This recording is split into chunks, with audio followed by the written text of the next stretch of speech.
আসসালামু আলাইকুম এভরিওয়ান। আজ আমি তৈরি করতে যাচ্ছি পালক চানা ডাল।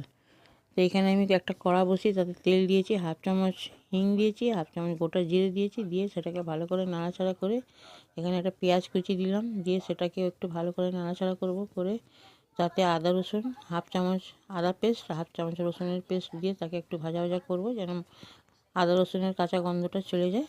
তারপরে এটা ভাজা ভাজা হয়ে গেলে পরে আমি এখানে একটা বড় সাইজের টমেটো কুচি করে রেখেছি, সেই টমেটো দিলাম, স্বাদ মতো লবণ দিলাম, হাফ চামচ লঙ্কার গুঁড়ো, হাফ চামচ হলুদ গুঁড়ো, হাফ চামচ ধনের গুঁড়ো। এইগুলো ভালো করে মশলাটা আমি ভেজে নেব। ভেজে নিয়ে টমেটোটা আমার গলে আসলে আমি পালং শাক দিয়ে দেবো। পালং শাক দিয়ে সেটাকে নাড়াচাড়া করে ভালো করে ঢাকা দিয়ে দেবো। পালং শাকটা ভালোভাবে সেদ্ধ হয়ে গেলে পরে তারপরে আমি একটা প্রেসার কুকারে 150 গ্রাম ছোলার ডাল দিয়ে রেখেছিলাম, তাতে একটা ডালচিনি, 4টে এলাচ, 2টো লবঙ্গ দিয়ে